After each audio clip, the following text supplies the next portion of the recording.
আল্লাহ তাবারাক ওয়া তাআলা এখানে আসরের ওয়াক্তে কসম খেলেন। কেন এটা ফজরের খেলেন না? দাওয়াতের কথা বলার ব্যাপারে আসরের ওয়াক্তের কসম কেন খেলেন? আল্লাহ তাবারাক ওয়া তাআলা কোরআনের ভিতরে সময়ের গুরুত্ব এত দিয়েছেন, বিশ্ব নবী বলছেন ফারাগাকা কাবলা সুগলিকা, তুমি একটা জিনিসকে বড় নিয়ামত মনে করো, সময়কে বড় নিয়ামত মনে করো। সময় যখন বইয়ে চলে যাবে, হাতছাড়া হয়ে যাবে, আর মাথা ঠুকে মরলেও দ্বিতীয়বার পাবে না। পৃথিবীতে সময় এত বড় নিয়ামত, প্রতি সেকেন্ড কট কট কট কট করে কেটে চলে যাচ্ছে।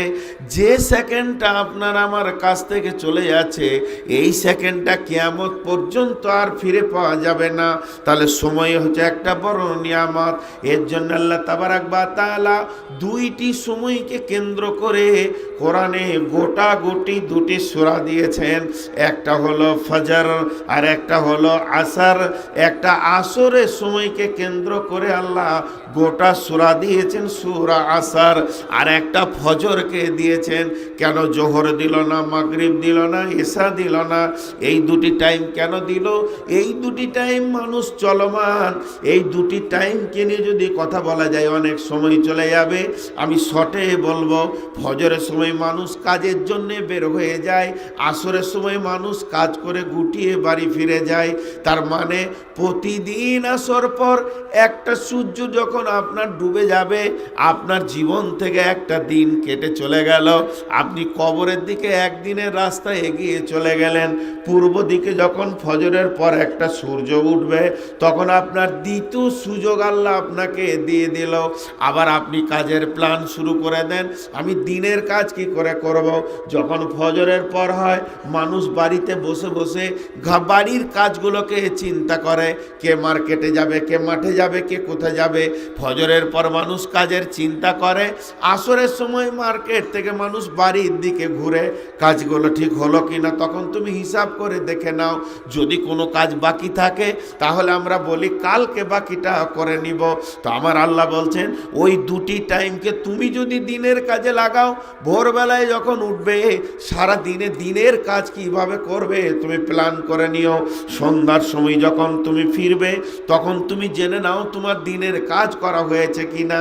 আর এই সময় যদি তুমি হিসাবগুলোকে গুটিয়ে নিতে পারো, তাহলে একদিন তুমি সাকসেস হয়ে দাঁড়াবে। সময়ের মূল্য যে দেয় না, সে নিজের মূল্য নিজেই দেয় না। যে সময়ের মূল্য দেয় না, সে নিজেকে কিনতে পারেনি, যে আমার জিন্দেগি থেকে সেকেন্ডগুলো কেটে চলে যাচ্ছে। অতএব আসরের সময় এত গুরুত্ব। আসরের কসম কি আমার রব বলছে যে সারা পৃথিবীর সমস্ত মানুষ হুরুর করে জাহান্নামে ঢুকছে। ইন্নাল ইনসানা লাফি খুসরে, সমস্ত মানুষ একদম জাহান্নামে চলে গেছে। হাজি গাজী মাওলানা মুফতি জুয়ারি মাতাল চোর লম্পট নামাজি পরেজগার দিনদার মাওলানা মুফতি তাহাজ্জুদ পড়নেওয়ালা সব যেন জাহান্নামের ভিতরে ঢুকছে। কিন্তু চারটা কাজ যে করবে সে বেঁচে যাবে। ইল্লাল্লাযীনা আমানু, যে ঈমান আনবে সে বাঁচবে। ওয়া আমিলুস সলিহাতি, যে ভালো আমল করবে সে বাঁচবে। ওয়া তাওয়াসাউ বিল হাক্কি, যে হকের দাওয়াত দেবে সে বাঁচবে। ওয়া তাওয়াসাউ বিস সবরে, এবং যে সবরের দাওয়াত দিবে সে বাঁচবে। উদাহরণটা বলছি, মন দিয়ে শুনেন। একটা ঘোষণা শুনবেন আপনাদের কাছে। এখানে মাদ্রাসা কর্তৃপক্ষ তরফ থেকে কয়েকজন যাবে, তাদের হাতে হাতে চাদরের দামগুলো আপনারা দিয়ে দিবেন। যেহেতু বিরতি নিলেন, ওই জন্য এই ঘোষণাটা দিলাম।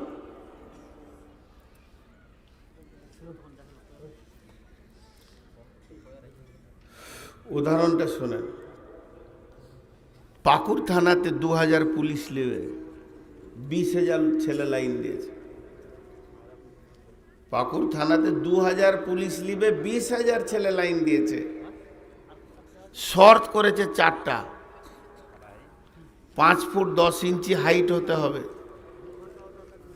মাধ্যমিক পাস হতে হবে, 53 কেজি ওজন হতে হবে, 36 ইঞ্চি সিনা হতে হবে। একটা ছেলে 53 কেজি ওজন, 5 ফুট 10 ইঞ্চি হাইট, 36 ইঞ্চি সিনা, স্কুল যায়নি। চাকরি পাবে। একটা ছেলে বিএ পাস, মাধ্যমিক কেন, 36 ইঞ্চি সেনা, 53 কেজি ওজন, ওর হাইট হলো 2 ফুট, হবে? একটা যদি বাদ যায় তো ও যেমন চাকরি পাবে না, তেমনি আল্লাহ বলছেন সারা পৃথিবীর সমস্ত মানুষ ক্ষতিগ্রস্তর মধ্যে পড়ে আছে, শুধু বাঁচবে কে? যার ভিতরে 4টা গুণ থাকবে। ইন্নাল্লাযীনা আমানু ইল্লাল্লাযীনা আমানু ওয়া আমিলুস সলিহাতি ওয়া তাওয়াসাউ বিল হাক্কি ওয়া তাওয়াসাউ বিস সবরি। যে লোকটা ঈমান আনবে এবং ভালো আমল করবে, সবরের দাওয়াত দেবে, হকের দাওয়াত দেবে, মানুষের কাছে গিয়ে গিয়ে দাঁড়ে দাঁড়ে বুঝাবে, তারা বেঁচে যাবে, বাকি কেউ বাঁচবে না।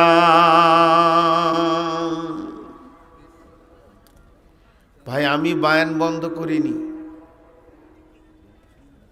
আমি আমার মেন আয়াতগুলো যখন ধরব, আমি আল্লাহর কাছে ভরসা করে বলছি আপনারা একজনও উঠে যেতে পারবেন না।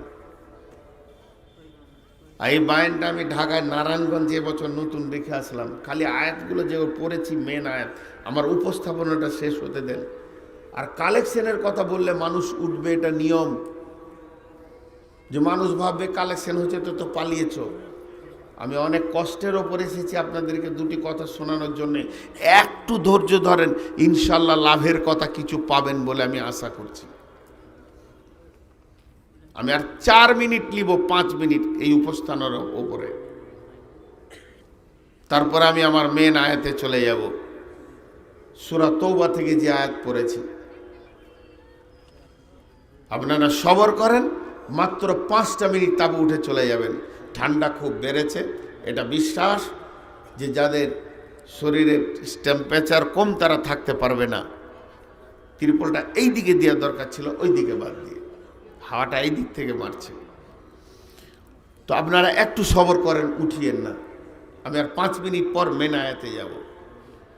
এতক্ষণ আমি যা বলছি তা আমার উপস্থাপনা বা ভূমিকা, আমার বলার উদ্দেশ্য, আমি যে কটা দিন পৃথিবীতে আল্লাহর কাছ থেকে এনেছি, ওই কটা দিন যদি একটা সেকেন্ড ফালতু খরচা করে দিই তো আল্লাহর কাছে হিসাব লেগে যাবে। আমার জিন্দেগি আমানত, আমানতের খিয়ানতি হয়ে যাবে। তা আল্লাহ 5টা কাজ দিয়েছেন দেখেন, আর প্রাইজ দিয়েছেন 5টা। প্রাইজগুলো বলবো, কাজটাও বলবো। আল্লাযীনা আমানু ওয়া হাজারু ওয়া জাহাদু ফি সাবিলিল্লাহি বিআমওয়ালিহিম ওয়া আনফুসিহিম আ'যামু দারাজাতান ইনদাল্লাহি ওয়া উলাইকা হুমুল ফাইজুন। ইবাশশিরুহুম রাব্বুহুম বিরাহমাতিন মিনহু রিজওয়ানিন ওয়া জান্নাতিন লাহুম ফিহা নাঈমুম মুকিম। আল্লাহ তাবারাক ওয়া তাআলা বলছেন, রে ঈমানদার, তোমরা যারা ঈমান এনেছো, তোমাদের যারা যাদের ঈমান বুঝে এসেছে, আল্লাহ বুঝে এসেছে, রসুল বুঝে এসেছে, দিন ইসলাম বুঝে এসেছে, তোমরা যে ঈমান পেয়েছো এটা আল্লাহর দেওয়া একটা নিয়ামত পেয়েছো। তোমার পাশের লোকটা ঈমান পায়নি, এ রসুল পায়নি, আল্লাহ পায়নি, এর ঈমান বুঝে আসেনি, রসুল বুঝে আসেনি, দিন বুঝে আসেনি, এর বুঝে এসছে সকালে উঠো, গাঁজা খাও, বিড়ি খাও, জর্দা দিয়ে পান খাও, আর খিস্তি করে করে গাল দাও, আর গ্রামে ঘুরে বেড়াও। আর তোমার বুঝে এসেছে যে আমাকে ফজরের সালাত পড়তে হবে, তেলাওয়াত করতে হবে। এই তুমি আর ওই দুইজনের মধ্যে পার্থক্যটা কি? আল্লাহ তোমাকে একটা এক্সট্রা নিয়ামত দিয়েছে, দিনের জ্ঞান, দিনকে বোঝা, আর ওই নিয়ামতটা তোমার প্রতিবেশীকে দেয়নি। তাহলে কি করতে হবে? তোমাকে তোমার প্রতিবেশীর পেছনে ওই ঈমানটা কিভাবে ঢুকবে এর মেহনতে লেগে থাকতে হবে। একজন গরিব, একজন ধনী, ধনীকে মাল দিয়ে আল্লাহ পরীক্ষা করে আর গরিবকে মাল দিয়ে না দিয়ে পরীক্ষা করে। গরিবের পরীক্ষার কোশ্চেন হচ্ছে সবর আছে কিনা, আর ধনীর কোশ্চেনের উত্তর হচ্ছে শুকর আছে কিনা। যদি ও আল্লাহ শুকরিয়া করে তাহলে ওর মাল থেকে গরিবকে দেবে, আর গরিবের ভিতরে যদি সবর থাকে আল্লাহর বিরুদ্ধে কথা বলবে না। তাহলে আপনি আমি যে মসজিদের দরজাটা পেয়েছি, মসজিদের চৌকাটাটা যে পার হতে পারছি, এটা আপনি পার হন নাই, আমি পার হই নাই, বরং আল্লাহ আপনাকে আমাকে মসজিদে কাতারে দাঁড়ানো তৌফিক দিয়েছে। আমারই ভাই, আমারই ভাতিজা, আমারই প্রতিবেশী, সে মসজিদটা কোন দিকে জানে না, কাতারে কেমন দাঁড়াতে হয় জানে না, তাহলে তার কাছে আল্লাহর একটা নিয়ামত নাই যে নিয়ামতটা আমার কাছে আছে। তো ওই আলোটা আমার দায়িত্ব হচ্ছে তার কাছে পৌঁছে দেওয়া। তার কাছে যদি না পৌঁছে দিই তাহলে আমি আমানতের খেয়ানতি করে দিলাম। আর এই আমানতের খেয়ানতি যখন শুরু করবে মানুষ, কঠিন কিয়ামতের মাঠে যারা দাওয়াতের কাজ করে নাই তারা দুইখানা আসামি হয়ে কিয়ামতের মাঠে উঠবে।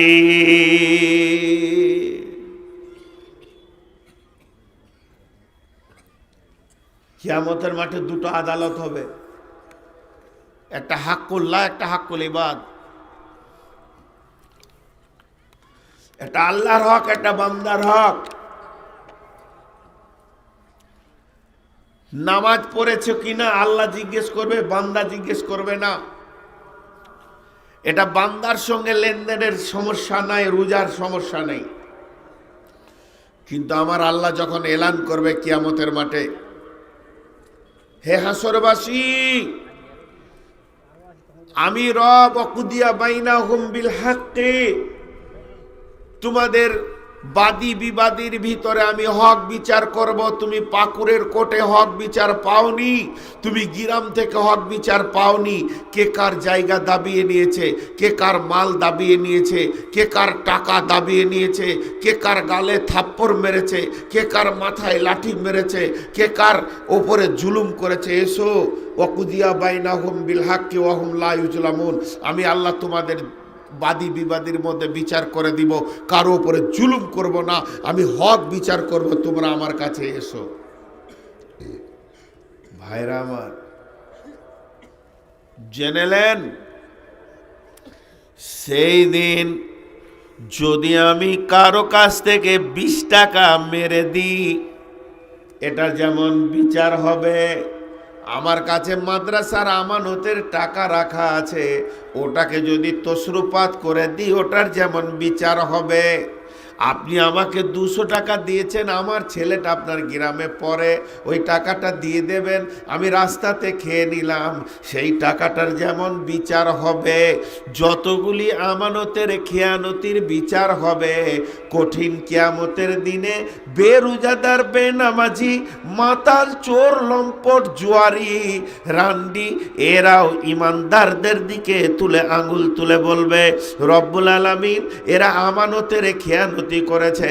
আপনি তো, আপনার নবী বলেছিল, বাল্লিগু আন্নি ওয়ালাউ আয়া, যদি তুমি একটা আয়াত জানো তার একজনের কাছে পৌঁছে দাও। রব্বুল আলামিন এরা আলহামদ জানতো, দরুদ শরীফ জানতো, এরা বায়াত বাইনি জানতো, এরা জানতো আত্তাহিয়াত, এরা নামাজ পড়েছে, আমাদেরকে কোনোদিন বলেনি এরা আমাদের ওপরে জুলুম করেছে। তাহলে এদের বিচার করে দেন, আমানতের খেয়ানতির বিচার করে দেন। যে লোকটা দাওয়াতের কাজ করেনি তাকে কিয়ামতের মাঠে খিয়ানতকারীর দলে তোলা হবে এবং বেজ্জতির সঙ্গে জাহান্নামে দেয়া হবে। এরই জন্য আল্লাহ বলেছেন, আমিলাতুন নাসিবা, গাদা গাদা আমল করবে, আমল করতে করতে থেকে যাবে, তাসলা নারান হামিয়া, তারপরেও তার ঠিকানা হবে জাহান্নামে। জাহান্নামে যাওয়ার ব্যাপারে, আমল করে জাহান্নামে যাওয়ার ব্যাপারে 5টা 6টা তফসির রয়েছে, তার মধ্যে এটা একটা, আমিলাতুন নাসিবা, তাসলা নারান হামিয়া, গাদা গাদা আমল করার পরেও মানুষ জাহান্নামের ময়দানে চলে যাবে। আপনি ভেবেন না যে আমি একা আমল করে বেঁচে যাব। বিশ্ব নবীকে মিটিং করে ছেড়ে দেওয়া হয়েছিল।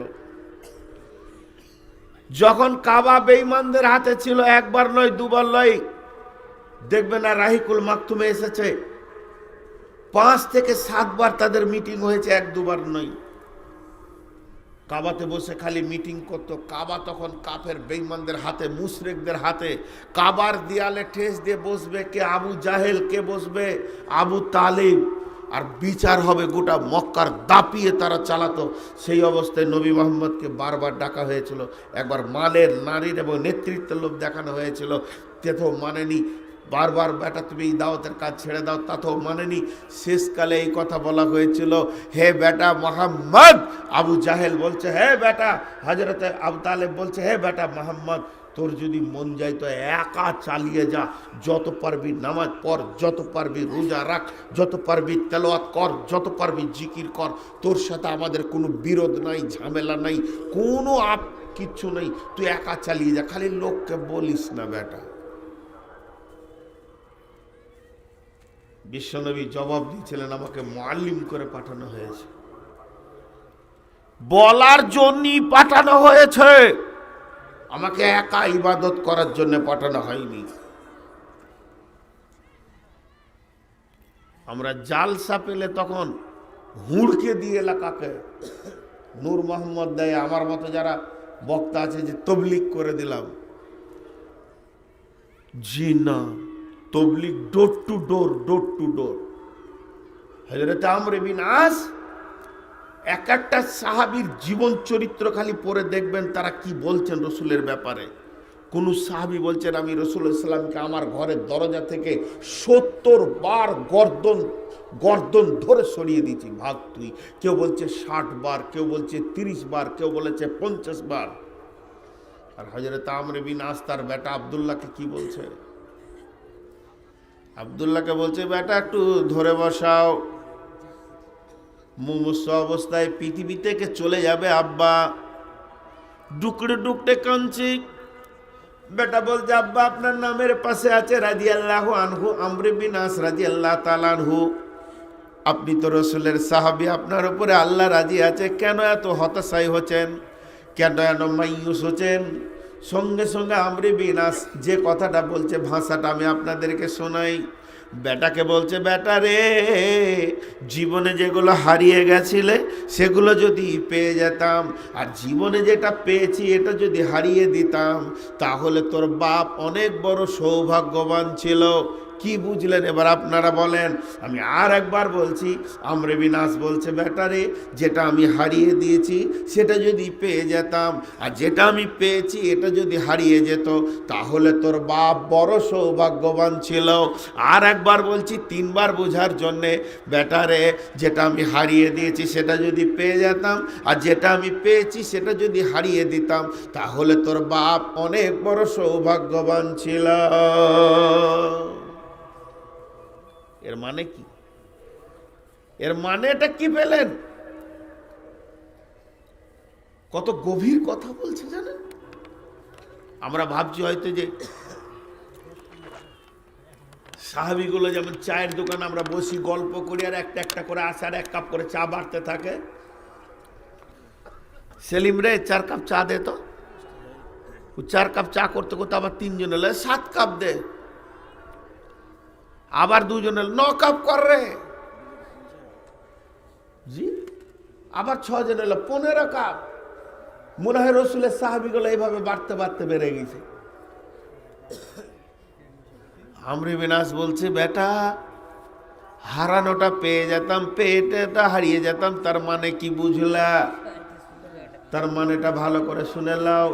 আমার জীবনটা যদি 70 বছর 75 বছরের জীবন, তার মানে আমি রসুলের বিরুদ্ধে লম্বা টাইমকে পার করে দিয়েছি।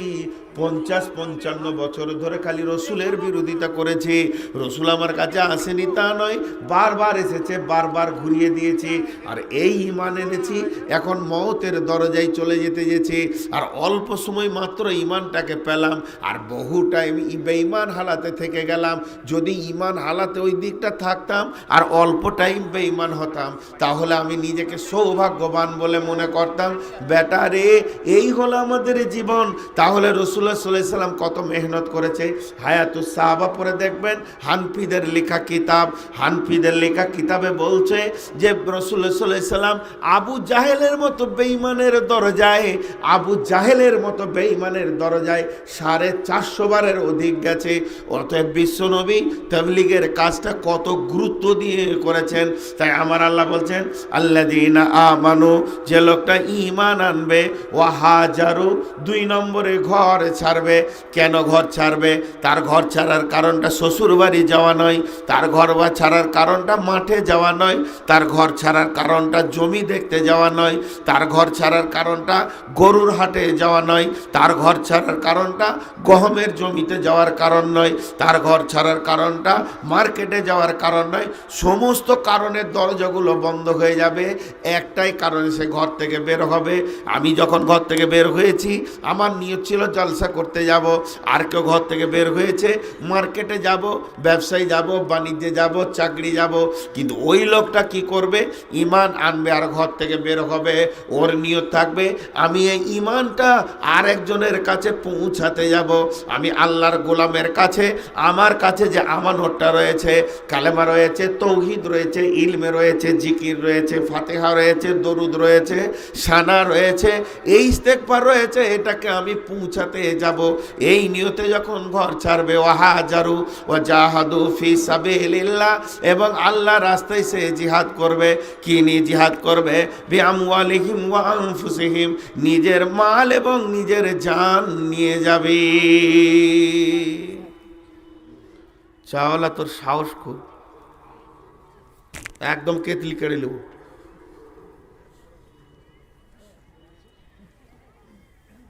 এখনো বসে আছো না? বিশাল মার্কেট চলছে রাস্তায়।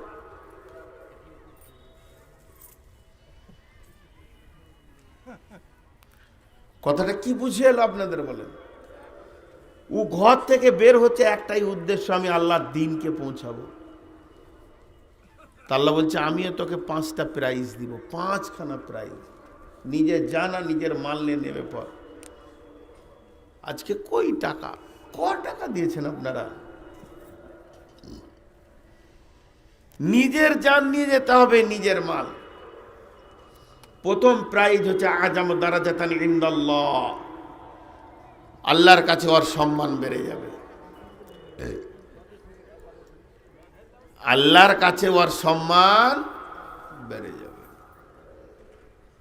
কেমন সম্মান বাড়বে? আপনাদের ঝাড়খণ্ডে কংগ্রেস আছে, বিজেপি আছে, বিভিন্ন রকম পার্টি মোর্চা আছে। আমাদের দেশে রয়েছে তৃণমূল কংগ্রেস, সিপিএম, এসোসিয়াই। যে লোকটা যে পার্টির মেহনত করে, যে পার্টির হয়ে কাজ করে, সেই পার্টি তার সম্মান বাড়িয়ে দেয়, ইজ্জত বাড়িয়ে দেয়, তার জায়গা করে দেয় আপার লেভেলে। আল্লাহ বলছে আমার কাছে তোর ইজ্জত বেড়ে যাবে।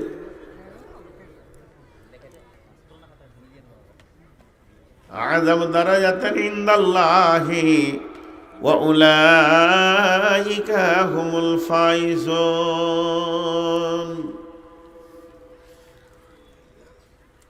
ফাইজুন বলতে সফল কাম বলা হয়েছে।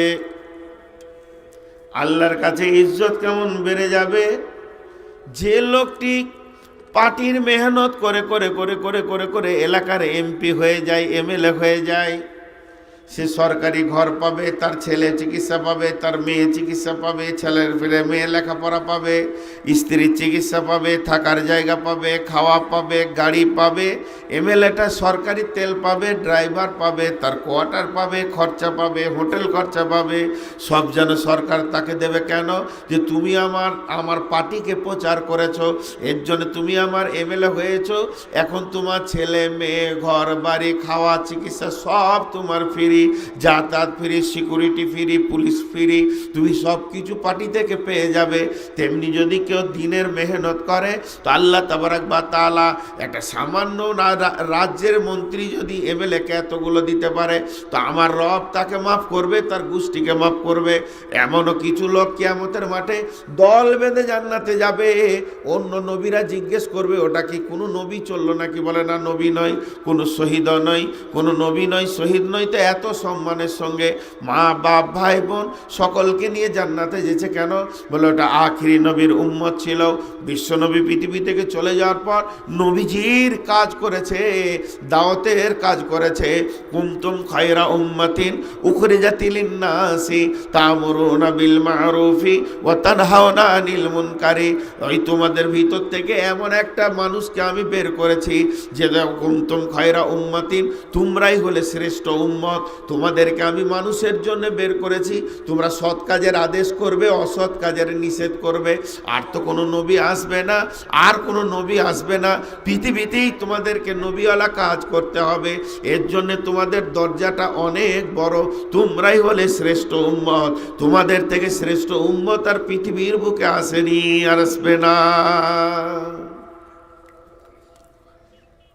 আমরা শ্রেষ্ঠ নই, আমাদের কাজটা শ্রেষ্ঠ।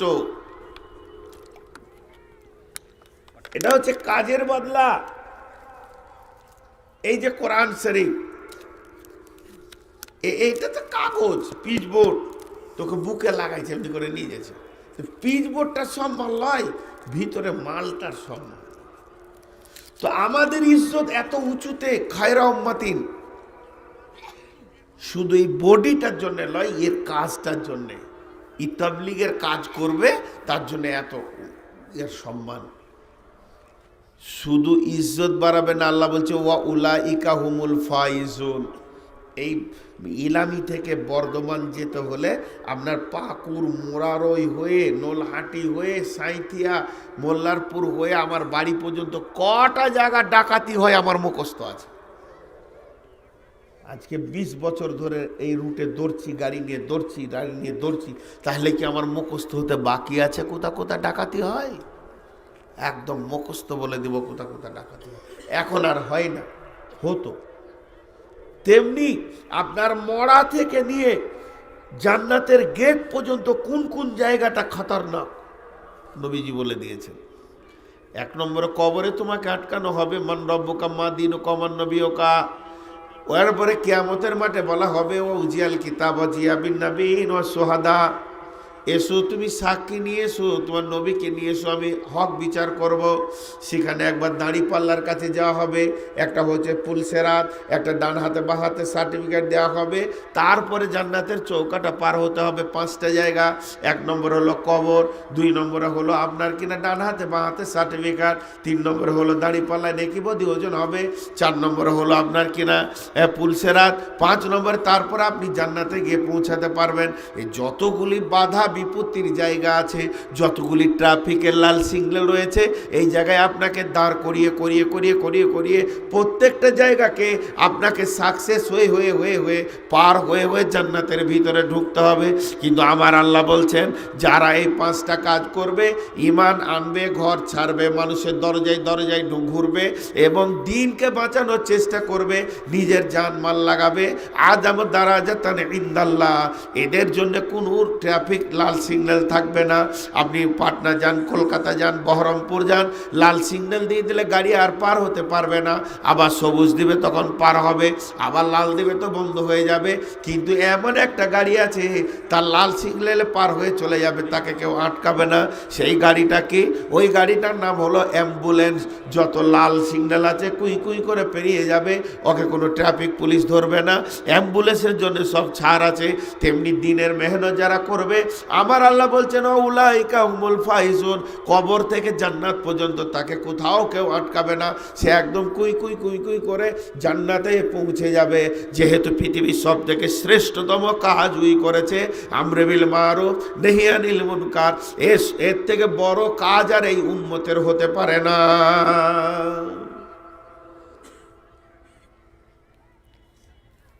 আগুনের দুশ্মন পানি, দিনের বিপরীত হলো রাত, সুখের বিপরীত দুঃখ, প্রত্যেকটা একটা বিপরীত আছে। তো শয়তান যে পৃথিবীতে আজাজিল আছে, আজাজিল যে মেহনতটা চালাচ্ছে গোটা দুনিয়াটাকে জাহান্নামে নিয়ে যাওয়ার জন্যে, এর বিপরীতে খালি দুটি কাজ। একটা হলো বাড়ি বাড়ি ঘরে ঘরে ধরে ধরে ধরে ধরে মসজিদে টেনে আনা, হাত দুটো পা দুটো ধরে কেঁদে তাকে মদ ছাড়ানো, তাকে জুয়া ছাড়ানো। এইটা হচ্ছে শয়তানের বিপরীত কাজ, শয়তানের উল্টা কাজ। আর একটা হচ্ছে এই মাদ্রাসা তৈরি করে ছেলেদেরকে আলিফ বা শিখানো, এটা শয়তানের কলজেতে লাগে। আর যদি কেউ মাদ্রাসা পড়া ছেলেকে একবার ঘুরিয়ে দিতে পারে, মাদ্রাসা যাস না তু বাপ, তো শয়তান ওর গলা ধরে নাচে, ড্যান্স দেয়, তালবিস ইবলিস পরে দেখবেন। শয়তান একদিন মিটিং করছে, কে কি করেছিস? হ্যাঁ, তো একটা শয়তান বলছে যে আমি স্বামী স্ত্রীতে ঝগড়া লাগিয়ে দিয়েছি আজকে, ওদের মনে হয় তালাক হয়ে যাবে। বাহ বাহ বাহ বাহ বাহ বাহ, হ্যাঁ, ওকে ধন্যবাদ দিচ্ছে। তুই কি করেছিস? বলছে আমি দুই মুসলমানের ভিতরে এমন মারামারি লাগিয়েছি, ওদের কেস কাচারি হয়ে মার্ডার হয়ে যাবে মনে হয়। বাহ বাহ বাহ বাহ বাহ বাহ, সবাইকে বাহ বাহ দিচ্ছি। তুই কি করেছিস? বাপ বেটা ঝগড়া লাগিয়ে দিচ্ছি, বেটা দিলে বাপকে চার লাঠি বসিয়ে। বাহ বাহ বাহ বাহ বাহ বাহ, সব বাহ বাহ দিচ্ছে। ও একজন খালি মাথাটাকে এমনি করে আছে, মানে বড় কাজ করতে পারেনি। আর মেডেল রেখেছে, যে বড় কাজ করবে ওকে মেডেল দিবে। ও তোকে বলছে তুই মাথা তুল, আজকে কি করেছিস? তুই কিছু করতে পারিস না, খুব ছোট কাজ করেছি। কি ছোট কাজ? বলে একটা ছোট ছেলে কায়দা নিয়ে মাদ্রাসায় গেছিল, ওকে ঘুরিয়ে দিয়েছে। তোকে মাসে যেত না, বাড়ি যা। বলছে মেডেল তো তোকেই দিব রে, মেডেল তোকে দিব, তুই যে কাজ করেছিস এরা পারেনি। মার্ডারের থেকেও বড় কাজ করেছিস তুই, মাদ্রাসার ছেলেকে ঘুরিয়েছিস। তো চলে আয়, ওকে মাথায় গলা ধরে ড্যান্স মারছে শয়তান আজাজিল, দিয়ে গলায় মেডেল পরিয়ে দিলে তোর থেকে বড় কাজ কেউ করতে পারেনি। তুই মার্ডারের থেকেও বড় কাজ করেছিস, কিন্তু আমরা বুঝি না। খালি হতে হতে ঠান্ডায় পাতান কটা উড়ে চলে গেল, খালি এই কটা আছে। এরা মনে মনে হচ্ছে খালি ছাড়লে হয়, একদমে খালি করে দেবো এলাকা। জি,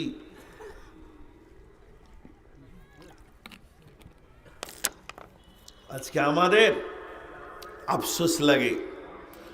তাই আমার আল্লাহ বলছেন, বলো আদাম দারাজাতান ইনদাল্লাহি ওয়া উলাইকা হুমুল ফাইজুন। দুইটা প্রাইজ বলল, একটা আল্লাহর কাছে সম্মান বেড়ে যাবে, দ্বিতীয় হলো সব জায়গায় সফল কাম হবে।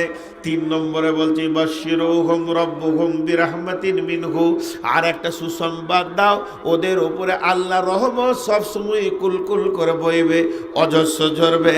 ওয়ারিজওয়ানিউ ওয়া জান্নাতিল লাহুম ফিহা নাঈমুম মুকিম, এবং ওই লোকগুলোর উপরে আল্লাহ রাজি আছে, এই কথাটা ওদেরকে শুনিয়ে দাও। আল্লাহ রাজি না থাকলে দিনের কাজ করতে পারবে না।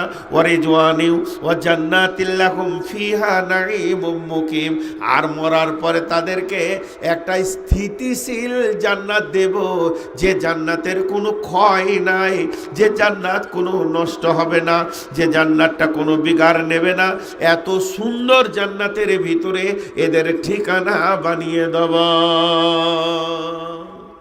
সেখানে থাকবে কতদিন? থাকবে কতদিন? খালিদিনা ফিহা আবাদা, সেখানে চিরদিন তারা থাকবে, তাদেরকে আর কেউ বের করবে না, সেখানে চিরদিন তারা অবস্থান করবে। আর সেই জান্নাতটা কেমন? তাজরি মিন তাহতিহাল আনহার, ওই জান্নাতের নিচে কলকল কলকল করে নদী বইতে রয়েছে, সেখানে সারাবান তহুরা রয়েছে, সেখানে স্বচ্ছ সাদা পানি রয়েছে, সেখানে মধুর শরাব রয়েছে, সেখানে রয়েছে শরাবের আপনার কিনা নহর। আল্লাহ তাবারাক ওয়া তাআলা বলছেন, এই কাজের ভিত্তিতে এদেরকে আমি এই রকম সম্মানের জায়গাতে পৌঁছে দেব।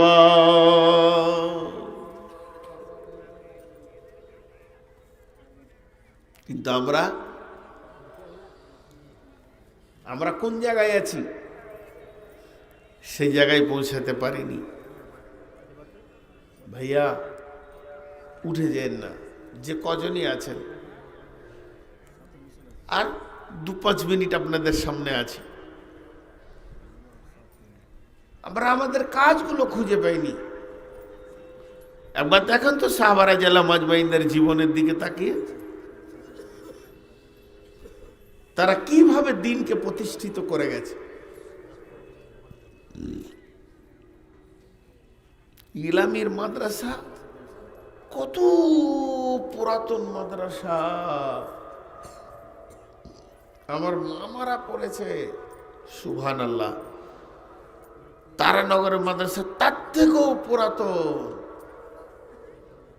কি অবস্থা হয়ে আছে, এতিমখানা হয়ে দাঁড়িয়ে আছে দুটাই, এতিমখানা। কেন?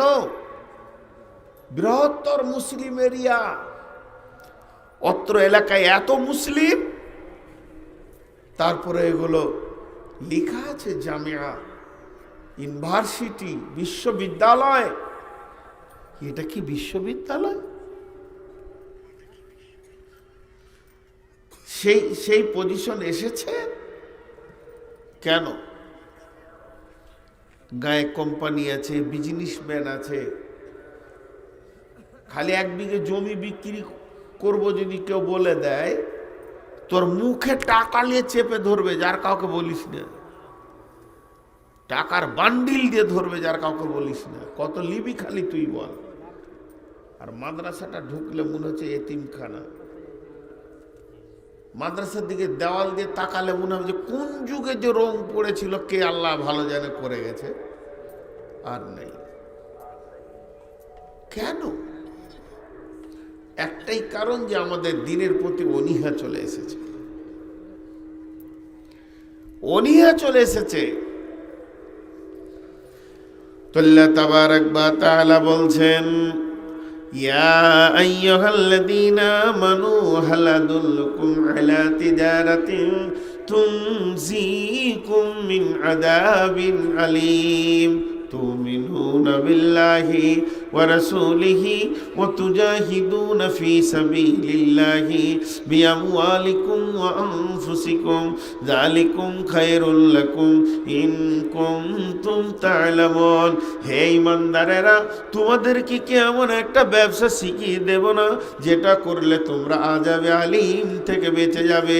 সেই ব্যবসাটা হচ্ছে তুমিনুনা বিল্লাহ, প্রথমে আল্লাহর উপরে ঈমান আনো, ওয়া রাসূলিহি, তোমার রাসূলের উপরে ঈমান আনো, ওয়া তুজাহিদুনা ফি সাবিলিল্লাহি, এবং বেরিয়ে যাও আল্লাহর রাস্তায়, ফি সাবিলিল্লাহি, আল্লাহর রাস্তায়, আল্লাহর দ্বীনকে বাঁচানোর জন্য, মেহনতের জন্য বের হয়ে চলে যাও। যালিকুম খায়রুল লাকুম ইন কুনতুম তা'লামুন, এটাই তোমাদের জন্য ভালাই হতো যদি তোমরা জানতে।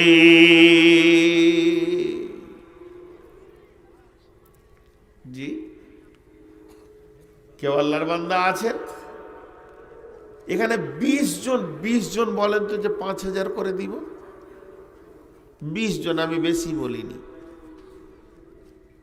1 লক্ষ টাকা হবে।